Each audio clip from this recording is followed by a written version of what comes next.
حضرت محمد رسول اللہ صلی اللہ علیہ وسلم نے اپنے عظیم صحابی حضرت معاذ بن جبل کو نصیحت کرتے ہوئے فرمایا یا معاذ لا تشرک باللہ وإن قتلت أو حرقت یا معاذ لا تشرک باللہ شیئا، اے معاذ شیئا ذرہ برابر بھی اللہ کے ساتھ کسی کو شریک نہ کرنا، وَإِن قُتِلْتَ أَوْ حُرِّقْتَ بھلے تیری بوٹی بوٹی کر دی جائے یا تجھے انگار میں زندہ جلا، شرک اللہ کے ساتھ۔ اللہ اسلام نے تو یہ کہا ہے کہ اگر جان لبوں پہ آئے اور شراب کا ایک جام تمہاری جان بچا سکتا ہے تو شراب پیو۔ کہا ہے کہ اسلام نے تو یہ کہا ہے کہ اگر جان پر بنائے اور مردار چیز پڑی ہوئی ہے اور تمہاری جان جا رہی ہے اور تم اسے کھا کر جی سکتے ہو، اسلام نے اجازت دی ہے کہ تم اسے کھا کر جی سکتے ہو۔ لیکن اسلام نے یہ کہا کہ تمہاری جان بنائے اور تم شریک ہو، بلکہ کیا کہا اللہ کے حبیب نے فرمایا وَإِن قُتِلْتَ تیری ٹکڑے ٹکڑے کر دیے جائیں، بوٹی بوٹی کر دیا اور کہا جائے اللہ کے ساتھ شرک کرو، بھلے تمہیں جلتے ہوئے شوروں کے حوالے کر دیا جائے، پھر بھی شرک اتنا بڑا ظلم ہے۔ لیکن ہائے بدنصیبی مسلمانوں، آج اسی کھیل میں اسی گیم میں شیطان نے اللہ کی قسم آج 70 سے لے کر 80% بر صغیر ہمارے ملکوں کے مسلمان شرک اور بدعت کرنے لگے، انہیں سمجھایا گیا کہ اللہ کا شکر ادا کرو کہ اللہ نے آپ کو اس مملکت کے اندر، بلکہ کیا کہے اس مملکت کے اوپر بھی ہمارے ملکوں میں بڑے بڑے تالے اور کشتی کسے جاتے ہیں، جا رہے ہو وہاں جا رہے ہو وہاں بھی بن کے آؤ گے، وہاں بھی بن کے آ جاتا ہے۔ بعض لوگ تو امام صادق کی تعریف بات کر کے آتے تاکہ ان سے بچیں، کہیں ان کو لپچوائی نہ لگ جائے، اس طرح سے لوگ آتے۔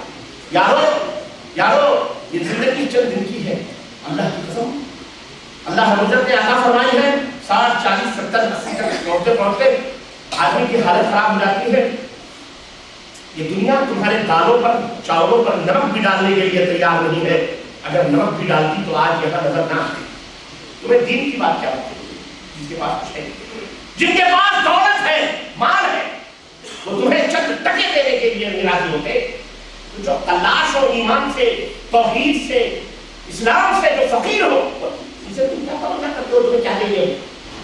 کچھ نہیں ملنے والا ہے۔ اس لیے شیخ اپنی دیکھ، شیخ کسی نے یہ مسئلہ کہی ہے کہ شیخ اپنی دیکھ، اکیلے آئے ہو اکیلے ہو، کوئی تمہاری قبر میں سونے والا نہیں ہے، نہ تمہاری طرف سے کوئی حساب و کتاب دینے والا۔ یارو اپنے ایمان اور عقیدے کی اصلاح کرو، یارو پہلے ایمان اور عقیدے کو درست کرو۔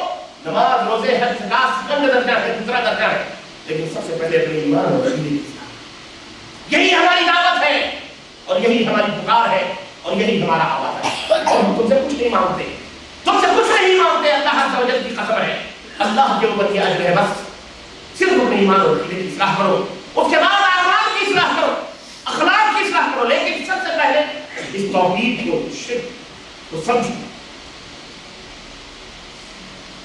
یہ بہت بڑی ذمہ داری ہے جس سے ہم بھولے ہوئے ہیں۔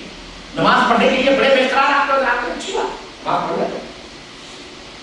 کوئی جھوٹ بولتے آپ کہیں مسلمان ہوتے جھوٹ بولتے، کوئی بدکاری کر لے، محلے میں اگر کوئی آدمی پکڑا گیا زنا میں، آپ سے معاف کرتے ہیں، آپ سے اپنے دروازے پر بٹھانے کے لیے تیار۔ ہماری بھی بہن بیٹیاں ہیں، ہم اپنے دروازے پہ ایسے آدمی کو نہیں بیٹھیں، ایک گلاس پانی دینے کے لیے آپ تیار نہیں۔ لیکن یہ کیا مذاق ہے کہ ہماری بہن بیٹیوں کے ساتھ کوئی مذاق کرے تو ہم کو اتنا حکم پانی بند کر کے اتنا تشدد کریں، اور کوئی اللہ کے توحید کے ساتھ اللہ کی جلالت اور اس کی کبریائی اور اس کی سلطنت کی چادروں کو گھسیٹے اور شرک کرے اور ہمارے کام کے اوپر جھوٹ کرے اور ہم سے دوستی کے ہاتھ میں ہم سے محبت کریں، ہم انہیں یہ بھی نہ کہیں کہ یارو یہ شرک ہے، یارو یہ غلط ہے، یارو یہ وہم توہم پرستی، یارو یہ کیا ہے۔ آج مجھے اس جنت سے میری بہن نے فون کیا، اس نے کہا بھائی آپ کو نہیں معلوم آپ نے کیوں ٹی وی دیکھی؟ میں نے کہا میں نے نہیں دیکھی۔ بولے آپ کو نہیں معلوم عید میلاد النبی میں کیا ہوا ہمارے پاکستان میں؟ میں نے کہا کہنے لگے چاند پر محمد رسول اللہ صلی اللہ علیہ وسلم دکھائے۔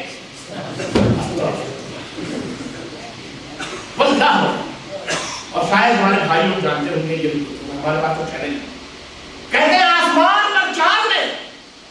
ہم نے کہا اعوذ باللہ یہ تو وہی ہوا کچھ دنوں پہلے مہاراشٹر کے اندر ماہم کے نیچے سے جو نہر گٹر کی بہ رہی ہے, شور یہ ہوا کہ وہاں سے میٹھا پانی نکل رہا ہے اور بوتلوں میں بھر بھر کے مسلمان کیا. وہ تو وہی ہوا کہ کسی نے کہا اجمیر کے درگاہ پر شراب پڑی ہوئی ہے اور وہاں خواجہ اجمیری صاحب کی تصویر نظر آ رہی. ہندو رپورٹر یہ کہتا ہے کہ یہ سب شیطانیت ہے, تباہ و پرستیاں ہیں. ان کے یہاں جب دیکھا مسلمان یہ کر رہے ہیں تو انہوں نے کہا ہمارا گڑیش بھی ڈوب گیا. وہاں کو میں دکھایا گیا تم تو بچے ہو ان کے, تکلیف تو تم نے ان کی ہے, اصل تو وہ ہے. ان سے بڑھ کر کے مجرم کون؟ انہوں نے کہا گرو رہیں گے چیلا شکر ہو گئے, ان کے بازار کے لیے اقرارات کی سمندر کا پانی میٹھا ہو جائے اور ہمارے گڑیش میں دودھ. کہا بیٹا گڑیش بھی دودھ پی رہے ہیں. گجرات کے اندر ایک دیوار کے اوپر گڑیش کی مورتی کی چھبی آئی تھی, وہ تو بعد میں پتہ چلا کہ میونسپل کارپوریشن کی نظر میں تھی وہ گرنے کے لیے, لیکن گاؤں چلا بنیے نے اور کہا کہ یہاں گڑیش کی مورتی ہے تاکہ یہ عمارت باقی ہے. میونسپل کارپوریشن گرا نہ سکے. کیا ہے یہ مسلمان؟ آج انہیں شیخ الاسلام کا خطاب میڈیا کے اندر انہیں بیٹھ کے دکھایا جاتا ہے اور یہ کہا جاتا ہے کہ یہ دیکھو عید میلاد النبی, جب جشن عید میلاد النبی آسمان میں منایا جا رہا ہے تو زمین پہ کیوں نہ منایا جائے؟ استغفراللہ. کہاں گیا؟ اور یہ ایک آدمی دیکھنے والوں نے بتایا کہ سینکڑوں نہیں, ہزاروں نہیں, لاکھوں لوگ بیٹھے ہوئے سبحان اللہ کہہ رہے ہیں. اس کذاب ملعون کی بات پر کیا کہہ رہے ہیں؟ دیکھا ہے آپ لوگوں نے یہ حالات ہے. جب یہ حالات ہو تو پھر آپ سوچیں کہ آج ہماری ذمہ داریاں عظیم ہو جاتی ہے اور کتنی بڑھ جاتی ہے. میرے عزیزوں, میرے دوستوں اور بھائیوں, شرک کے بعد عقید و عمل کے فساد میں بدعت کا نمبر آتا ہے اور حدیث صحیحہ میں اس بدعت کو ضلالت گمراہی کہا گیا ہے اور اس کے مرتکب کو جہنم کی وعیدیں سنائی گئی ہیں. ارشاد رسول ہاشمی ہے ان خیر الحدیث کتاب اللہ وخیر الہدی ہدی محمد صلی اللہ علیہ وسلم. یہ سب سے بہترین حدیث اللہ کی کتاب. سب سے بہترین حدیث کیا ہے؟ اللہ کی کتاب ہے. اور سب سے بہترین ہدایت, تعلیم, علم حضرت محمد رسول اللہ صلی اللہ علیہ وسلم کی تعلیم ہے. وشر الامور محدثاتها, اور کاموں میں, چیزوں میں سب سے برا عمل, اعمال میں سب سے برا عمل نئی باتوں کا پیدا کرنا ہے. وکل بدعۃ ضلالہ, اور ہر نئی بات جو دین کے اندر پیدا کی جائے وہ ضلالت ہے.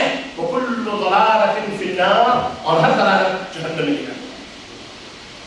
صحیح مسلم کی روایت حضرت عائشہ صدیقہ رضی اللہ تعالیٰ عنہ فرماتی ہیں کہ نبی کریم صلی اللہ علیہ وسلم کو فرماتے ہوئے میں نے سنا کہ من عمل عملا لیس علیہ امرنا فهو رد. ہمارے لائے ہوئے اس دین میں جو کسی نئی بات کا اضافہ کرے وہ آدمی مردود ہے اور وہ بات بھی مردود ہے. بدعت اپنے معنی اور مفہوم کے اعتبار سے اسلام میں ایک شجر ممنوعہ کی حیثیت رکھتی ہے اور بدعت یہ گمراہی کا پہلا زینہ ہے اور شرک کا ڈاکیا ہے اور شرک کا چور دروازہ. اور ناممکن بات ہے یہ حقیقت بھی سنو, یہ بھی ناممکن ہے کہ آدمی بدعت میں مبتلا ہونے کے بعد شرک جیسے عظیم گناہ سے محفوظ رہ جائے. یہ بہت ہی ناممکن ہے کیونکہ یہ زینہ ہے شرک تک پہنچنے. عزیز دوستوں اور بھائیوں, شرک اور بدعت کی یہ بیماری مسلمانوں میں صدیوں سے چلی آ رہی ہے, مگر اس دور میں یہ وبا اور تیزی کے ساتھ اور خصوصاً ہندوستان, پاکستان, بنگلہ دیش اور اس کے قرب و جوار میں جس شدت کے ساتھ پھیل رہی ہے اور اس کے مہلک اثرات جس طرح امت مسلمہ کے اوپر پڑ رہے ہیں اور اس کے شفاف اور صاف آئینے کو یہ جس طرح سے قتل کر رہے ہیں, آج ان کے تدارک اور ان کے روک تھام کے لیے ٹھوس اور مضبوط قدم اٹھانے کی ضرورت ہے. اور علماء حضرات کو چاہیے کہ اس کے خلاف منظم طریقے سے, شرک اور بدعت کے خلاف منظم طریقے سے اپنے قرآن اور سنت کے دلائل اور براہین کے اسلحوں سے لیس ہوگا عوام کے سامنے بغیر کسی لومت لائم کے ڈر اور خوف کے ان کے سامنے ان حقائق کو واضح طور پر بیان کریں، کھولے شرک یہ ہے اور بدعت یہ ہے۔ اگر ایسا نہ ہوا تو مسلمانوں ایک اور سونامی کا انتظار کرو، ایک اور سونامی کا انتظار کرو۔ وہ سونامی آئی تھی تو اس نے کچھ نام و نشان چھوڑے تھے، لیکن اگر اس بیس پر یہ سونامی آئی شرک اور بدعت کے اوپر تو تمہیں تمہاری میتوں پر ہونے والا بھی کوئی نام و نشان تک ضبط ہو جائے گے۔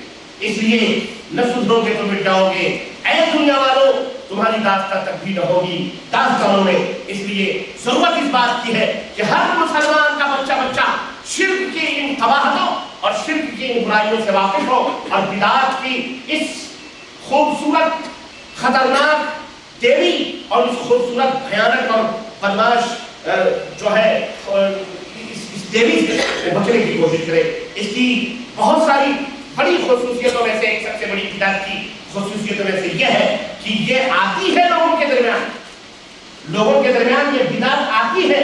کیسے؟ کھلم کھلا نہیں آتی، بلکہ یہ عوام کے سامنے اسلام کی چادر اوڑھ کر کیا اسلام میں لپٹ کیا ریشم جوتوں میں لپٹ کر آتی ہے۔ قرآن کی شکل میں، احادیث کی شکل میں اس کی چادریں لپیٹ کر کے عوام کے درمیان آتی ہے، اور بظاہر اس سے متعلق سارے اعمال اسلام ہی کا حصہ معلوم ہوتے ہیں ظاہری طور پر، لیکن باطن کے اندر خواص کو موجود ہے۔ مگر در حقیقت کے اسلام کے نام پر بدترین دھوکھدہی اور فکر و عمل کی دلالت اور گمراہی کا شاخسانہ ہے۔ اور شرک و بدعت کے بارے میں اللہ اور اس کے رسول کے احکامات واضح اور صریح ہیں۔ اب ہر مسلمان کو شرک اور بدعت سے ایسی وحشت اور ایسی نفرت ہونی چاہیے جیسی کہ ہمیں اور آپ کو خنزیر اور غلاظت اور نجاست سے لگے۔ ہر مسلمان کا یہ شیوا ہونا چاہیے۔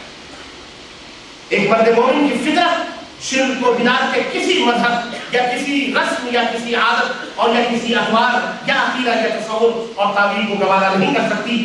جس طرح نجاست کو دیکھ کر آدمی کی طبیعت میں کراہیت پیدا ہوتی ہے، نفرت پیدا ہوتی ہے، اسی طرح کہیں بھی اس سے کہیں بھی زیادہ نفرت ہمیں شرک اور بدعت سے ہونی چاہیے، تب جا کر کے ہم صحیح طور پر پکے ایمان والے اور سچے مسلمان بن سکتے ہیں۔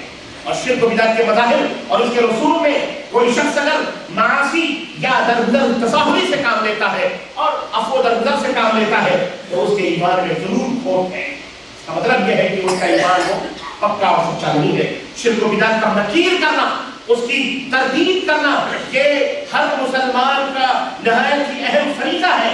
اس سے چشم پوشی کرنا دینی نقطہ نظر سے یہ بہت بڑا جرم ہے۔ جو لوگ شرک و بدعت کے معاملات پر محتاط رہتے ہیں یا خاموشی اختیار کر لیتے ہیں یا چپ ہو جاتے ہیں اور یہ سوچتے ہیں کہ اگر میں زبان کھولوں گا تو مسلمانوں کے درمیان انتشار پیدا ہوگا، زبان کھولوں گا تو اتحاد پارا پارا ہوگا، گاؤں کے اندر پارٹی بندی ہو جائے گی، شہر کے اندر ہمارے سے کوئی رشتہ نہیں کرے گا، کوئی ناطہ نہیں کرے گا، ہمارا لین دین بند ہو جائے گا، اس لیے شرک کی بات نہ کرو، بدعت کی بات نہ کرو، سب کو جوڑ کے رکھو، کیونکہ کافر سے لڑنا ہے، دشمن ہمارے اوپر کھڑا ہوا ہے، ہمیں اپنی وحدت کو پارا پارا نہیں کرنا ہے، اس لیے شرک اور بدعت کے بارے میں زبان نہ کھولو، ایسی ہی چنا رکھنے دو۔ میں سمجھتا ہوں کہ ایسا انسان صرف اسلام کا دشمن نہیں بلکہ انسانیت کا بھی قاتل ہے، اور انسانیت کا بھی سب سے بڑا دشمن ہے جو شرک کو اور بدعت کو وہ برداشت کرتا ہے، اور ایسے لوگ رفتہ رفتہ شرک اور بدعت کے جھولی میں ایک دن آتا ہے کہ وہ خود چلے جاتے ہیں۔ اس لیے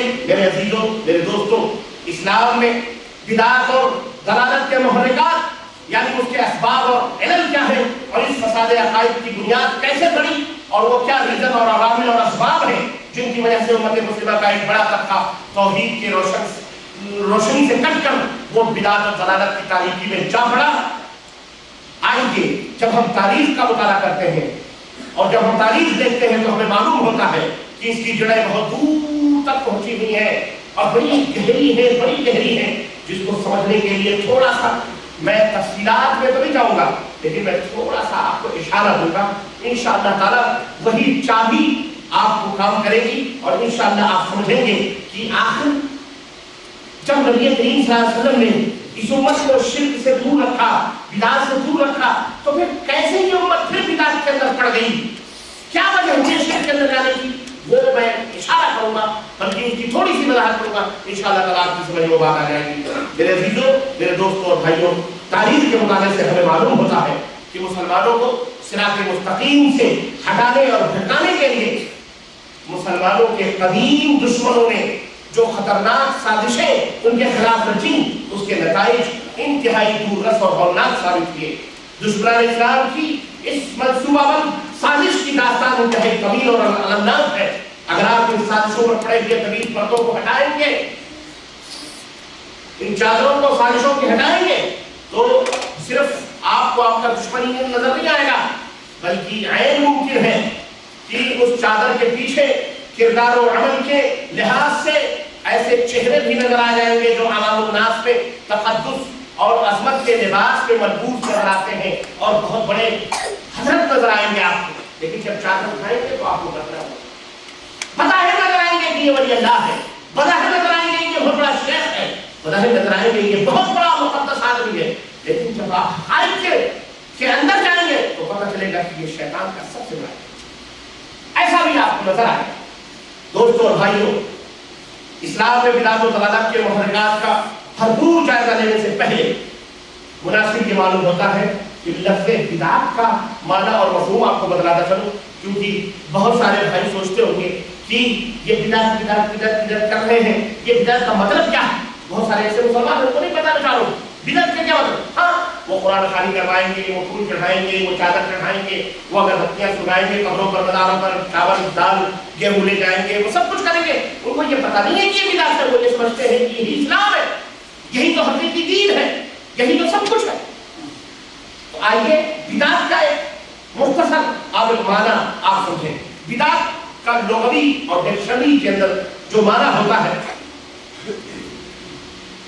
اس کا معنی ہے ہر اس نئی چیز کو بدعت کہتے ہیں جو پہلے سے موجود نہ ہو، بعد میں اس کو ایجاد کیا جائے، اسے بدعت۔ یہ چیز پہلے نہیں تھی، آج پیدا ہو گئی، ایجاد کی گئی، اس کو آپ دنیاوی لحاظ سے بدعت کہیں گے، سمجھ رہے؟